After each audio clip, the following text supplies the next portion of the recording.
ಎಲ್ಲರಿಗೂ ನಮಸ್ಕಾರ ರೀ. ರಿಯಾಸ್ ಕಿಚನ್ಗೆ ಸ್ವಾಗತ. ಇವತ್ತು ನಾನು ನೋಡ್ಬೋದು ರೀ, ತುಂಬ ಗರಿಗರಿಯಾಗಿ ರಾಗಿ ಚಕ್ಲಿಯನ್ನು ಮಾಡಿದ್ದೇನೆ. ಅಂದರೆ 1 ಕಪ್ಪು ರಾಗಿ ಹಿಟ್ಟಲ್ಲೇ ನೋಡಿರಿ ಇಷ್ಟೊಂದು ತುಂಬ ಚೆನ್ನಾಗಿ, ಅಂದರೆ ಒಂದೂ ಬಿಟ್ಕೊಂಡಿಲ್ಲ, ತುಂಬ ನೈಸಾಗಿಯೂ ಬಂದಿದೆ ರೀ. ರಾಗಿ ಚಕ್ಲಿ ಆರೋಗ್ಯಕ್ಕೂ ಒಳ್ಳೇದು ನೋಡಿರಿ. ಐಟಮ್ ಎಲ್ಲ ಹಾಕೋದಿದೆ. ಇದನ್ನು ನೀವು ವಿಡಿಯೋ ಪೂರ್ತಿ ಕೊನೆಯವರೆಗೂ ವಿಡಿಯೋ ನೋಡಿದ್ರೆ ತುಂಬ ಒಂದು ಟೇಸ್ಟ್ ಆದಂಥದ್ದು ಮನೆಯಲ್ಲಿ ನೀವು ಸಹ ಮಾಡ್ಕೋಬೋದು, ನೋಡ್ಬೋದು. ನಾನು ಇದು ಒಂದನ್ನು ನಿಮಗೆ ತೋರಿಸ್ತಾ ಇದ್ದೀನಿ, ನೋಡ್ಬೋದು ರೀ. ತುಂಬ ಒಂದು ಚೆನ್ನಾಗಿ ಈ ಥರ ಗರಿಗರಿಯಾಗಿ ನಾವು ಅಕ್ಕಿದ ಮಾಡಿದಾಗ ಯಾವ ಥರ ಇರುತ್ತೆ ನೋಡಿರಿ, ಅದೇ ಥರನೇ ನಮ್ಮದು ರಾಗಿ ಚಕ್ಲಿ ರೆಡಿಯಾಗಿದೆ. ಇವಾಗ ನಾವು ಇದನ್ನು ಯಾವ ಥರ ಮಾಡ್ಕೋಬೋದು ಇದನ್ನು ನೋಡೋಣ ಬನ್ನಿ. ಇವಾಗ ನೋಡಿರಿ, ನಾವಿಲ್ಲೊಂದು ಕಪ್ಪು ಇಟ್ಕೊಂಡಿದ್ದೇನೆ ರೀ. ಇವತ್ತು ರಾಗಿ ಚಕ್ಲಿಯನ್ನು ಮಾಡೋಣ ರೀ. ರಾಗಿ ಚಕ್ಲಿ ತುಂಬ ಟೇಸ್ಟಾಗಿರುತ್ತೆ ರೀ, ಗರಿಗರಿಯಾಗಿಯೂ ಇರುತ್ತೆ. ನಮ್ಮ ಚಾನಲ್ಗೆ ಯಾರು ಹೊಸ ಸಬ್ಸ್ಕ್ರೈಬ್ ಮಾಡಿದಿರಿ ನಿಮ್ಮೆಲ್ಲರಿಗೂ ಧನ್ಯವಾದಗಳು ರೀ.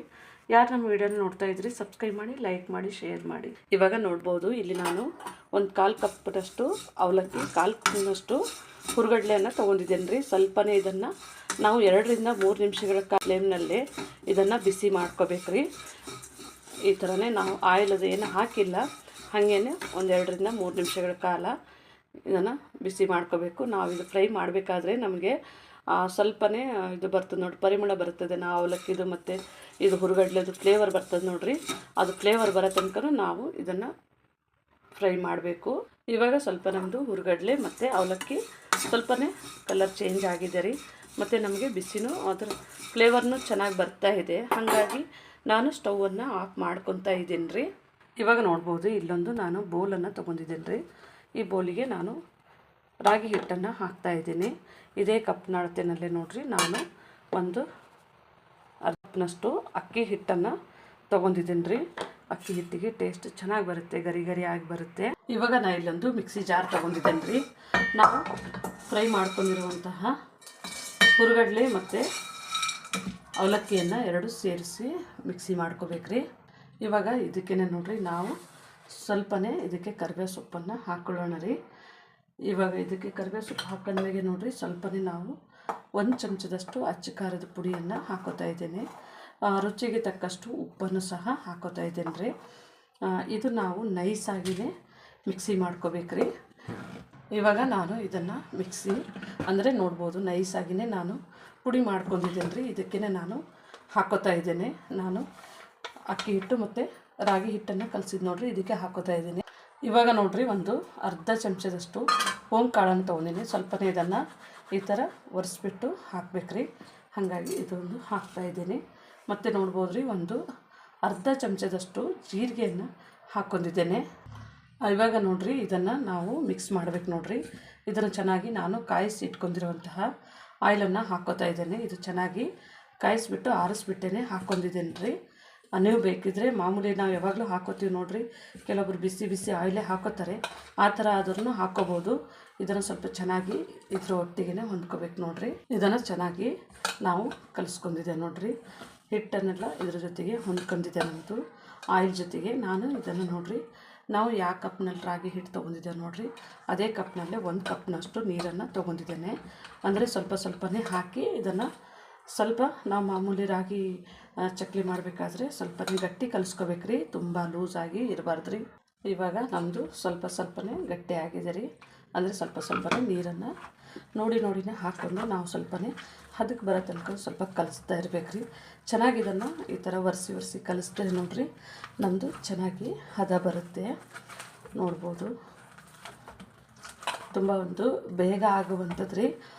ಬೇಗ ಅಂದರೆ ಈಗ ಸಾಯಂಕಾಲ ಸ್ನ್ಯಾಕ್ಸ್ನೂ ಆಗಿರ್ಬೋದು, ಮನೆಯಲ್ಲೇ ಈ ಥರ ರಾಗಿ ಚಕ್ಲಿ ಮಾಡಿಟ್ರೆ ಮಕ್ಕಳಿಂದ ದೊಡ್ಡರ ತನಕನೂ ತಿಂತಾರೆ ನೋಡಿರಿ.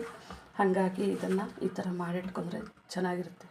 ಇವಾಗ ನಾನು ಇದನ್ನು ಚೆನ್ನಾಗಿ ಹದವಾಗಿ ಕಲಿಸ್ಕೊಂಡಿದ್ದೆ ನೋಡ್ಬೋದು ರೀ. ನಾನು 1 ಕಪ್ ರಾಗಿ ಹಿಟ್ಟಲ್ಲಿ ಅಂದರೆ ಅಕ್ಕಿ ಹಿಟ್ಟು ಎಲ್ಲ ಸ್ವಲ್ಪ ಕಲಿಸಿ ಈ ಥರ ಆಗಿದೆ ನೋಡ್ಬೋದು. ನಾನು 1 ಕಪ್ ನೀರನ್ನು ತೊಗೊಂಡಿದ್ದೆ ನೋಡಿರಿ. ಈಗ 1/4 ಕಪ್ ನೀರು ಉಳಿದಿದೆ ನಮ್ಮದು ಒಂದು ಬೌಲಲ್ಲಿ. ನಾನಿಲ್ಲಿ ಆಯಿಲ್ ಬಿಸಿ ಮಾಡೋಕ್ಕೆ ಇಟ್ಕೊಂಡಿದ್ದೀನಿ ರೀ. ನಾನಿಲ್ಲಿ ಚಕ್ಲಿದು ಸಾಚ ತೊಗೊಂಡಿದ್ದೀನಿ ನೋಡ್ಬೋದು ರೀ. ನಾನು ಇದು ಸ್ಟಾರ್ಟ್ ಅಂದರೆ ಚಕ್ಲಿ ಮಾಡಬೇಕಾದ್ರೆ ನಾವು ಇದೇ ಥರನೇ ತೊಗೋತೀವಿ ನೋಡಿರಿ, ಈ ಥರ ತೊಗೊಂಡಿದ್ದೀನಿ.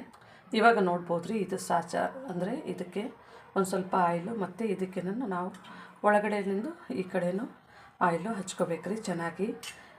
ಸ್ವಲ್ಪ ಆಯಿಲ್ ಹಚ್ಕೊಂಡ್ರೆ ಹಿಟ್ಟು ಹತ್ತೋದಿಲ್ಲ ಅಂಥೇಳಿ.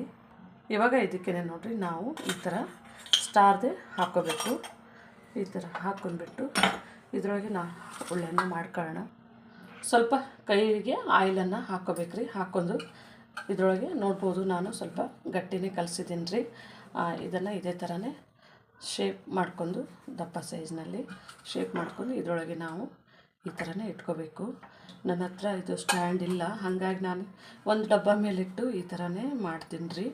ಅಂದರೆ ಕ್ಯಾಮ್ರಾ ಹಿಡಿಯೋರು ಯಾರು ಇಲ್ಲ, ಹಾಗಾಗಿ ಇದು ಸ್ವಲ್ಪ ನಿಮಗೆ ಅಡ್ಡ ಕಾಣ್ಬೋದು. ಇವಾಗ ಸರಿಯಾಗಿದೆ ನಮ್ಮದು. ಇದನ್ನು ತುಂಬಿಸಿಟ್ಕೊಂಡಿದ್ದೀನಿ ರೀ.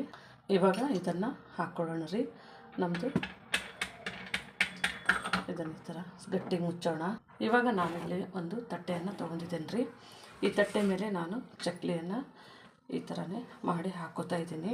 ಇದನ್ನು ಚೆನ್ನಾಗಿ ಟೈಟ್ ಮಾಡಿಬಿಟ್ಟು ನೋಡಿರಿ, ಈ ಥರ ಒಡೆಯೋದಿಲ್ಲ. ಈಗ ನಾವು ಅಕ್ಕಿ ಹಿಟ್ಟಿನಲ್ಲಿ ಯಾವ ಥರ ಮಾಡ್ತೀವಿ ನೋಡಿರಿ, ಅದೇ ಥರನೇ ಚಕ್ಲಿ ಬರುತ್ತೆ.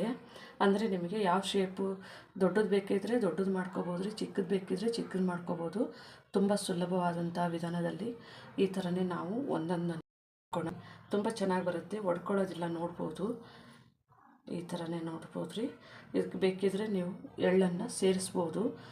ಯಾಕಂದರೆ ಮಾಮೂಲಿ ನಾವು ಎಳ್ಳು ಹಾಕ್ತೀವಿ ನೋಡಿರಿ, ಹಾಗಾಗಿ. ಇವಾಗ ನೋಡ್ಬೋದು ನಾನು ಇಷ್ಟನ್ನು ಚಕ್ಲಿಯನ್ನು ಮಾಡಿ ಇಟ್ಕೊಂಡಿದ್ದೇನೆ ರೀ. ಇವಾಗ ನಾನು ಸ್ಲೋ ಫ್ಲೇಮ್ನಲ್ಲೇ ಇಟ್ಟಿದ್ದೆ. ಇವಾಗ ಸ್ವಲ್ಪ ಫ್ಲೇಮು ಜಾಸ್ತಿ ಮಾಡ್ಕೊತೀನಿ ರೀ. ಇವಾಗ ಸ್ವಲ್ಪ ಆಯಿಲು ನಮಗೆ ಬಿಸಿ ಆಗಿದೆ. ಇವಾಗ ಸ್ವಲ್ಪನೇ ಇದು ಬಿಸಿ ಇದ್ದಾಗೇ ಒಂದೊಂದನ್ನೇ ಹಾಕೋತ ಹೋಗೋಣ. ಇದರೊಳಗೆ ನೋಡಿರಿ ಒಂದೊಂದಾಗಿಯೇ ಆರಾಮವಾಗಿ ಈ ಥರ ಹಾಕೋತ ಹೋಗ್ಬೋದು. ತುಂಬ ಚೆನ್ನಾಗಿ ಬರುತ್ತೆ, ನೋಡ್ಬೋದು. ನಮ್ಮದು ಒಡ್ಕೊಂಡಿಲ್ಲ ಮತ್ತು ಬಿಟ್ಕೊಂಡಿಲ್ಲ. ಇವಾಗ ನೋಡ್ಬೋದು ರೀ, ನಾನು ಸ್ವಲ್ಪ ದೊಡ್ಡವೇ ಹಾಕಿದ್ದಲ್ಲ, 3 ಚಕ್ಲಿಯನ್ನು ಅಷ್ಟೇ ನಾನು ಬಿಟ್ಟಿದ್ದೇನೆ. ಇವಾಗ ನಾವು ಫಸ್ಟಿಗೆ ಹಾಕಿದಾಗೆ ನಮ್ಮದು ಬಬಲ್ಸು ತುಂಬ ಬರ್ತಾಯಿತ್ತು ನೋಡಿರಿ. ಇವಾಗ ಸ್ವಲ್ಪ ಕಡಿಮೆ ಆಗಿದೆ. ಈ ಥರನೇ ನಾವು ಈ ಕಡೆನೂ ತಿರುಗಿಸಿ ಹಾಕೋಬೇಕ್ರಿ. ನೋಡ್ಬೋದು ತುಂಬ ಚೆನ್ನಾಗಿ ನಮ್ಮದು ಚಕ್ಲಿ ರೆಡಿ ಆಗಿದೆ. ಇವಾಗ ನೋಡ್ಬೋದು ರೀ, ನಮ್ಮದು 2 ಕಡೆನೂ ಬಬಲ್ಸು ಕಡಿಮೆ ಆಗಿದೆ. ಇವಾಗ ನಾನು ಇದನ್ನು ರೆಡಿ ಆಗಿದೆ ರೀ. ಈ ಒಂದು ಚಕ್ಲಿಯನ್ನು ತೆಗೆದು ಇಟ್ಕೊತಾ ಇದ್ದೀನಿ ರೀ. ನೋಡ್ಬೋದು ಚೆನ್ನಾಗಿ ನಮ್ಮದು ಗರಿ ಗರಿಯಾಗೂ ಬಂದಿರುತ್ತೆ ರೀ. ನಾನು ಇದನ್ನು ತೆಗೆದಿಟ್ಕೊತಾ ಇದ್ದೀನಿ. ಮತ್ತು ನಾನು ಇವಾಗ ನೋಡಿರಿ, ಇದು ಮೀಡಿಯಮ್ ಸೈಜ್ನಲ್ಲೇ ಮಾಡಿದ್ದೀನಿ. ಒಂದು 4 ಹಾಕ್ಕೊಂಡಿದ್ದೇನೆ. ಇವಾಗ ನಮ್ಮದು ನೋಡಿರಿ, ಇದು ಸೆಕೆಂಡ್ ಟೈಮು ನಾನು ಹಾಕಿ ತೆಗಿತಾ ಇದ್ದೀನಿ. ಅಂದರೆ ಇದು ಚೆನ್ನಾಗಿ ಫ್ರೈ ಆಗಿದೆ, ನೋಡ್ಬೋದು ರೀ. ಇವಾಗ ನಮ್ಮದು ಚಕ್ಲಿ ರೆಡಿ ಆಗಿದೆ. ನೋಡ್ಬೋದು, ಸುಮಾರು ನಾನು 1 ಕಪ್ನಲ್ಲಿ ಮಾಡಿದ್ದೆ ನೋಡಿರಿ. ತುಂಬ ಆಯಿಲ್ನೂ ಹೋಗಲ್ಲ. ನೋಡ್ಬೋದು ನಮ್ಮದು ಚಕ್ಲಿಯಲ್ಲಿ ತುಂಬ ಆಯಿಲ್ನೂ ಇಲ್ಲ ರೀ. ತುಂಬ ಕಡಿಮೆ ಆಯಿಲಲ್ಲಿನೂ ಮಾಡ್ಬೋದು. ನೋಡ್ಬೋದು ನಾನು ಆಯಿಲ್ ಹಾಕಿದ್ದೆ, ಸ್ವಲ್ಪ ಅರ್ಧ ಆಯಿಲ್ ಅಷ್ಟೇ ಹೋಗಿದೆ, ಇನ್ನೂ ಅರ್ಧ ಆಯಿಲ್ ಹಾಗೇ ಇದೆ. ಇವಾಗ ನೋಡ್ಬೋದು ರೀ, ನಾನು ಇದನ್ನು ಪುಡಿ ಮಾಡ್ತೀನಿ. ನೋಡ್ಬೋದು ರೀ, ಇದನ್ನು ತುಂಬ ಗರಿಗರಿಯಾಗಿ ಇದು ಪುಡಿ ಆಗುತ್ತೆ. ಅಂದರೆ ಗರಿಗರಿನೂ ಆಗುತ್ತೆ. ನಾವು ಅಕ್ಕಿ ಹಿಟ್ಟಿನಲ್ಲಿ ಮಾಡಿದಾಗ ಯಾವ ಥರ ಆಗಿರುತ್ತೆ ನೋಡಿರಿ, ಅದೇ ಥರನೇ ಈ ಒಂದು ಚಕ್ಲಿ ತುಂಬ ಗರಿ ಮತ್ತು ಆರೋಗ್ಯಕ್ಕೂ ಒಳ್ಳೆ ನೋಡಿರಿ. ಮಕ್ಕಳಿಗಾದ್ರೂ ಮುದ್ದೆ ಅದು ತಿನ್ನಲ್ಲ ಅಂತ ಅಂದರೆ ಮಕ್ಕಳಿಗೆ ಈ ಥರ ನಾವು ಮನೆಯಲ್ಲಿ ಮಾಡಿಟ್ಟಾಗ ತುಂಬ ಟೇಸ್ಟಾಗಿರುತ್ತೆ. ನೀವು ಮನೆಯಲ್ಲಿ ಒಂದು ಸತಿ ಟ್ರೈ ಮಾಡಿ ನೋಡಿರಿ. ನಮ್ಮ ಚಾನಲ್ ಸಬ್ಸ್ಕ್ರೈಬ್ ಮಾಡಿ, ಲೈಕ್ ಮಾಡಿ, ಶೇರ್ ಮಾಡಿರಿ. ನಮ್ಮ ವಿಡಿಯೋನ ನೋಡಿದ್ದಕ್ಕಾಗಿ ಧನ್ಯವಾದಗಳು.